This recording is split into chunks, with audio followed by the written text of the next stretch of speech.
So our midterm is on Friday. We have this practice midterm. It's almost identical to the actual midterm.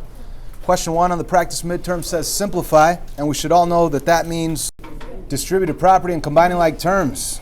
Okay, so distributive property is the distribution of multiplication, which you should know, and combining like terms is just adding and subtracting, depending on what signs you have.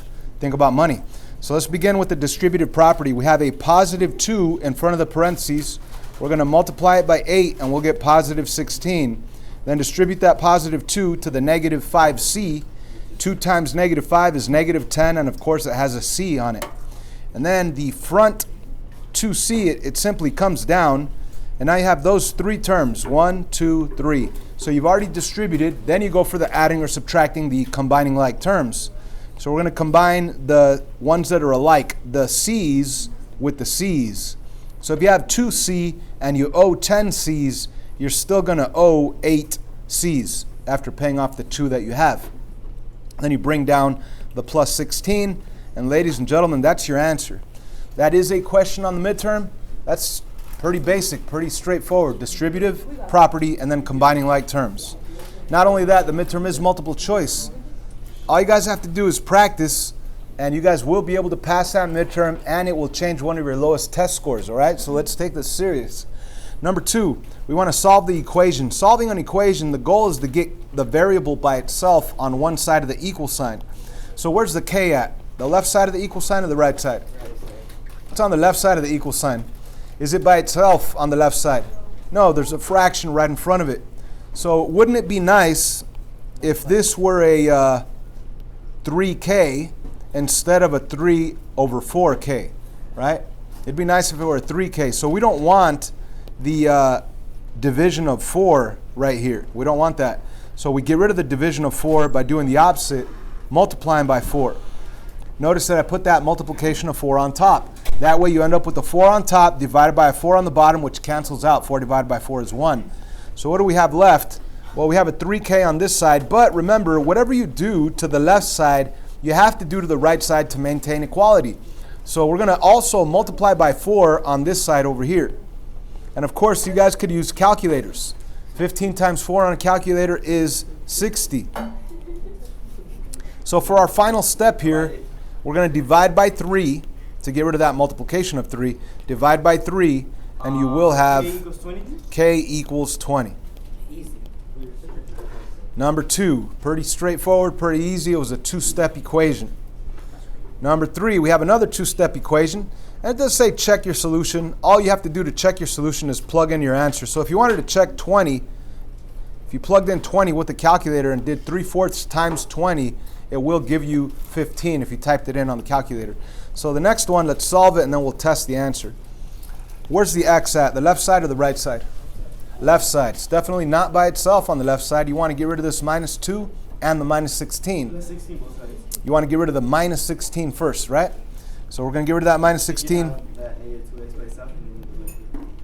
Yep, get rid of that minus 16 by doing the opposite. What you do to one side, you must do to the other to maintain the equality. Let's think about this. If you owe $24 and you have 16, you could pay the 16 that you have, but you're still going to owe 8, right? So you're over here, you have a negative 8 still. And on the left side, the only thing left is the negative 2x. So let's bring that down. Now, negative 2x, what does that really mean? It means negative 2 times x.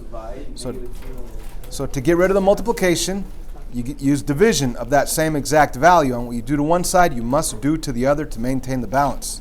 So that cancels out. You end up with x equals positive 4. Now, if you wanted to double check that answer, actually take the value 4, put it right there, and think, what is negative 2 times 4? That's negative 8. And negative 8 minus 16, you owe 8, you owe 16, you're going to owe a total of 24. So that's how you double check it. Just plug it in and see if it's a true statement.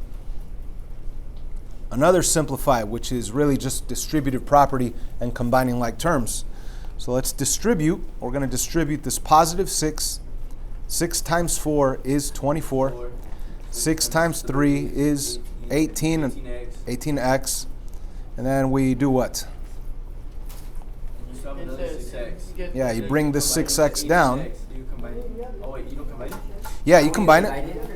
Combine the x's with the x's. 18, 19, 20, 21, 24x. 24x plus 24. That's your final answer. Oh, you leave it, that's your answer? Yep.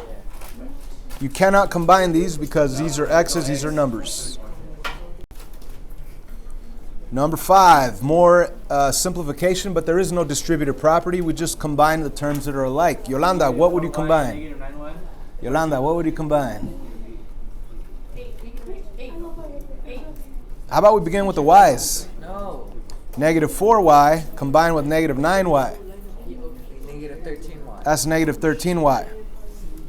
And then, Adrian, Plus 3. what do we get? Positive 3 plus 3. So there's your answer, negative 13y plus 3. That's just combining like terms. That's probably the easiest one we've had so far. Number 6 is just distributive property. 40x. So 4 times x is 40x Plus 40n. 40n. plus 40n minus 12n. 12n. Combine 40 and a negative 12. And you could combine. Actually, you know what? I kind of could have done this easier by zooming into the parentheses and combining like terms first. That's probably what I should have done. I should have combined this one with this one. That would have given me a 7n. So let me actually go back and do that, right? And then you just do 4 times. Yeah, so you'll have 4 times 10x minus or plus 7n.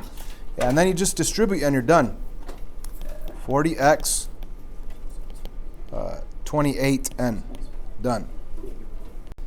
Of course, if I would have continued here and combined the 40n with the minus 12n, we'd still get the 28n. You'd get the same answer, but it's probably better, and it's even more appropriate for PEMDAS, where you do parentheses first, do whatever you can in there, which would be combining these two guys, and then distributing. All right, moving on, number 7. So on number 7, we need to think of all the different numbers and the number sets that they belong to. So just a quick review. When you were a child, you learned what kind of numbers? 1, 2, 3, 4. Those are called natural numbers, right? You grew up a little bit more and you realized that there's a number 0, and that's the number with the biggest hole in it. That's why if you include 0, it's called whole numbers. So if you see a 0, that's going to be a whole number. And then you grew up a little bit more, you realize not all numbers are nice positive numbers, but they're also negative numbers. Those are called integers. And then you finally learned that all numbers are not nice positive and negative numbers. Sometimes you have decimals or fractions. Those are called rational numbers. Now, rational numbers still make sense, right? If I say half of a pizza, you know what it is. If you have 1/10 of a tank of gas, you know what it is. So fractions or decimals, if I say 3.25, that's like $3.25. You understand that. It makes sense. Those are rational numbers. Rational means that it makes sense. Irrational means crazy. So you're talking about, when you talk about irrational numbers, you're talking about those crazy numbers like pi that are go on forever and that have no pattern, or the square root of a non-perfect square number. Those are also, if you do it on a calculator, it'll be a crazy decimal that continues on forever. Number 7, if you actually did the square root of 31 on a calculator, it would be a crazy decimal that doesn't end, that has no pattern. That's what we call irrational. So this guy is irrational. That's the square root of 31. Okay, now negative 9, that's not a crazy number. We understand what owing $9 is. That's what we call an integer. Also, 1.25, that makes total sense. I understand what that means. Like if you want to buy something and it's $1.25, that's not crazy. You understand what that means. That is rational. Remember, rational is a ratio, which is a fraction, or a decimal, because a fraction could be turned to a decimal, and it makes sense. We understand what $1.25 is. When we look at this guy over here, we need to understand that the square root of 64 is really what? 8. And that negative sign in the front goes in the front of the answer. So you're really classifying the number negative 8, which again is an integer.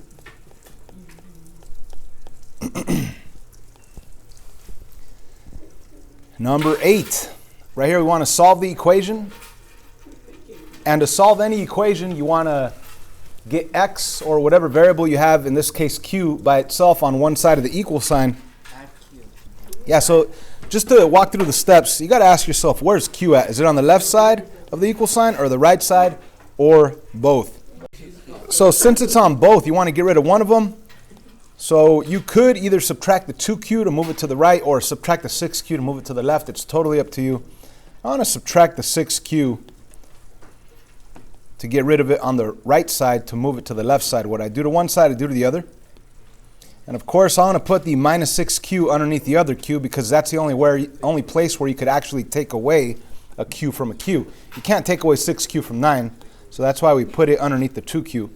So we end up with negative 4q plus 9. So we do have the equal sign and we have 33 on the right side. Let's solve for q. We're going to get rid of the plus 9 by doing the opposite of plus 9, minus 9. What you do to one side, you must do to the other. You will have the negative 4q left over. That canceled out, right? Equals 33, take away 9, which is 24. Final step would be to divide, because that really says negative 4 times q. So the way to get rid of multiplication of negative 4 would be to do the opposite of multiplying, which is dividing by negative 4. What you do to one side, you must do to the other to maintain the equality. You have q equals negative 6. And there's your answer. If you wanted to, you could plug in that negative 6 right there, and also here into both of those q's. 2 times negative 6 is negative 12. Negative 12 plus 9 is negative 4. Plug in negative 6, or negative 3, I'm sorry, negative 3. Plug in negative 6 over here, that's negative 36 plus 33, that is negative 3 also. So negative 3 does equal negative 3. We're absolutely positive that we have the right answer. Everybody's happy because you're closer to an A on the midterm. Number 9, evaluate. What does evaluate mean? Especially when they give you a value. What does that mean? Plug it in. Now, what's the safest way to plug in any number? To rewrite the whole thing but with parentheses instead of the letters. So instead of x squared, you write parentheses squared, minus 4x, minus 4 parentheses, plus 8. Now we do plug in the negative 1 into those parentheses. That's the best way to plug in. Sometimes the parentheses are not necessary, but it really does help you from making mistakes. You see right here, the negative 1 is in parentheses squared. That's really a negative 1 times negative 1, which is positive 1. You don't even need to put the plus sign. And then we have negative 4 times negative 1. That's a positive 4. And of course, we bring down that plus 8 at the very end. It's all a bunch of addition. Just add 1 plus 4 is 5. 5 plus 8 is 13. There's your final answer for number 9. Again, these questions are almost identical to the ones you're going to see on the midterm Friday. Number 10. Yeah, we have nasty decimals. So what? We have calculators that could deal with these decimals. So let's distribute first. Negative 9 times 5n. Actually, even before distributing. Before distributing, you got to ask yourself, where is the n at? Well, it's on the right side. Where is it at? It's inside parentheses. See, so the idea is you don't want n inside parentheses. So we need to get rid of those parentheses, and the way to do that would be to distribute. I think I should have explained that before jumping in and just start distributing. So negative 9 times positive 5 is negative 45, and yes, it has an n. Negative 9 times negative 8 is positive 72. Then you bring down the equal sign, bring down the number, negative 201.6. And now we start solving. Of course, a calculator would be great. Let's get the n by itself on the right side. Minus 72, minus 72. A negative minus a negative, or not a negative minus a negative combined with another negative. It's like if you owe $201.60, then you owe $72, you're going to owe a lot of money. So you're going to owe $273.60 equals negative 45n. And you are multiplying right there between the negative 45 and the n. So to get rid of the multiplication of negative 45, you would do the opposite, which is dividing by negative 45. Now you do to one side, you do to the other. Divide by negative 45. So yes, this cancels. You have n equals, and with the calculator, you get your final answer. The answer is 6.08. And of course, I did not know that off the top of my head. I used a calculator. Moving on, number 11. We have fractions. don't get scared. You could get rid of fractions, right, Jahadri? How do you get rid of fractions? Yes, Santiago. Okay, both of you are right. You're going to multiply everything by the denominator 2, right? So whatever number you have down here, that's what you're going to multiply by to get rid of that fraction. So let's put a times 2 on everything. You know what? I could have made this easier by going plus 5 and plus 5 and making it smaller. But you know what? Since you guys said multiply everything by 2, we're going to begin by multiplying everything by 2. It still works out. There's many roads to the same place. 2 on top, 2 on the bottom. That cancels out. What do we have left? We have a negative 1w left. And you don't even need the 1. You could just put negative w. And then 2 times 5, that's 10. And it does have a minus sign in front of it. We have the equal sign. And then 2 times 6 is 12. And this 2 and that 2 cancel out. So I have plus 1w over here. So we now have an equation without fractions. You want to get w by itself on one side. You have w's on both sides. You don't want it on both sides. It's no solution. So let's get rid of one of the w's. Okay, let's get rid of one of the w's. So you tell me, do I get rid of the left one or the right one? Left. Okay, if you want to get rid of the left one, how are you going to get rid of a minus w? You're going to go plus w.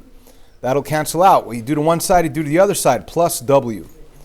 What's your new equation going to be? It's going to be negative 10 equals 12 plus, this is 2 w's. So we have gotten rid of the w on the right. Now let's get, the w on the left, we got rid of that one. Let's get w by itself on the right. So let's get rid of the 12 by subtracting 12. When I combine negative 10 and negative 12, I get negative 22 equals 2w. So for my final step, you divide by 2, divide by 2. W equals negative 11. Negative 11 equals w. W equals negative 11. So number 11, the answer is negative 11. Number 12.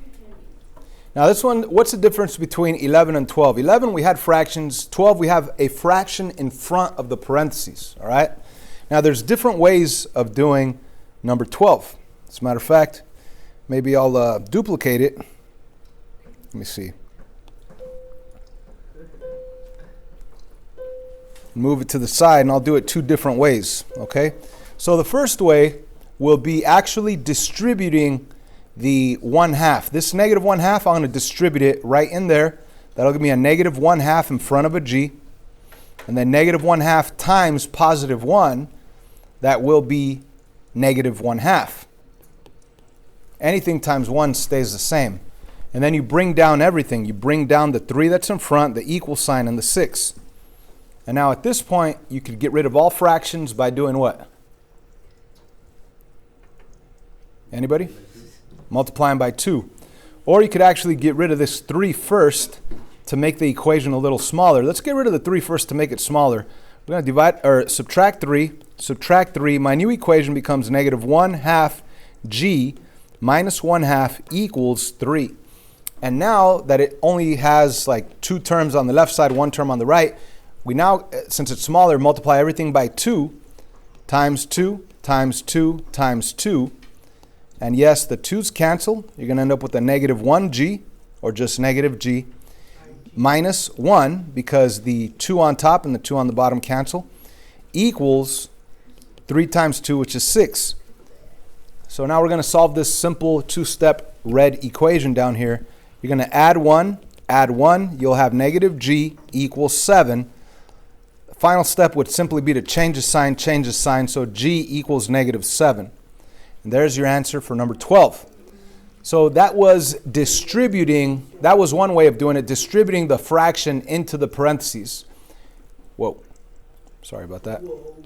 Let's look at an alternative way. Instead of distributing the fraction into the parentheses, what we could do is get rid of the fraction before distributing. Now that would imply that I have to multiply everything by 2. So when I say multiply everything by 2, this 3 in the front times 2, the fraction times 2, but I'm not going to multiply these guys by 2. Why not? Because whatever I do to this outside term, it's like if I did it to these inside terms because of distributive property. Okay, because we are going to distribute. So it's kind of like if the parentheses are protecting the multiplication of 2 from getting into the parentheses, because you're already doing it to the outside, and whatever you do to the outside term, it's like if you did it to the inside terms because of distributive property. Okay, and of course we still need to multiply the 6 also by 2. So my new equation becomes 6 minus, this canceled out, you have a minus 1, parenthesis g plus 1 equals 12. So I think it's probably even easier to get rid of the fraction first and then solving. So now we're going to distribute that minus 1. Do not combine 6 take away 1. Don't put a 5 there. That'd be incorrect because you need to multiply before adding or subtracting. So that's why I circled the negative 1 and distributed the negative 1. Negative 1 times g is negative 1g, or just negative g. Negative 1 times positive 1, that's a negative 1. Bring down the equals, bring down the 12, bring down the 6 in the front. Now, we do have the 6 and the minus 1. Those are like terms on the left side. So I want to combine 6 with minus 1. That gives us a positive 5. So what I have left over is that negative g with a positive 5 equaling 12. And then you subtract 5, you will end up with negative g equals 7, which gives us the same exact answer, g equals negative 7. Same exact answer as before, just a different way of looking at it. So it's up to you, whichever method you want, whether you want to actually distribute the fraction and then get rid of the fractions, or get rid of the fraction first and then distribute. Now everybody should be good at this one because it's a proportion. Cross multiply, sas, right? So how does it work? It's this top one multiplied by this bottom one. Let's write that. 7 times 32 equals, the equal signs in between, equals this bottom one times this top one, the denominator times the numerator. So we have 8 times c. So what is 7 times 32 on a calculator? That's 224? No, 224? Equals 8c. Divided by 8, divided by 8. Final answer is 28, so c equals 28. This right here ended up being 28. Number 14. Evaluate the expression, show each step. So this is all about PEMDAS. And again, parentheses first, exponents next. Why is M and D both blue? Because multiplication, division, just go from left to right. You don't have to multiply first before dividing. It just depends what comes first from left to right. Same thing with addition and subtraction. They're both green because whatever comes first, you might subtract before adding, you might add before subtracting. Depends on whatever comes first. So parentheses, we zoom into the parentheses, and inside of the parentheses we have subtraction and exponents. What do I do first? Exponent. So let's circle the 2 squared and write our answer. What is 2 squared? 4. So we really have inside these parentheses is 12 minus 4. And yes, 12 minus 4 equals 8. So let's keep the parentheses, let's put a big giant 8 right there. And then let's rewrite everything else that's on the outside of the parentheses. So we do have a 3 right here, and we have a plus, and we have a 3, and we have a plus, and we have a 6. Okay, brought it down, brought it down, brought it down, brought it down, brought it down. Everything rewritten. So what do we have? We have addition, multiplication, and addition. Obviously, we're going to multiply, right? Multiply first. That's 24. And then we have 3 plus 24 plus 6. Final answer will be 33. I told you. 3 plus 24 is 27. 27 plus 6 is 33. So, you know what? This is already too long of a video. We did explain the whole front side of the review. We're going to stop this video and we'll continue with another video on the back side of this practice midterm.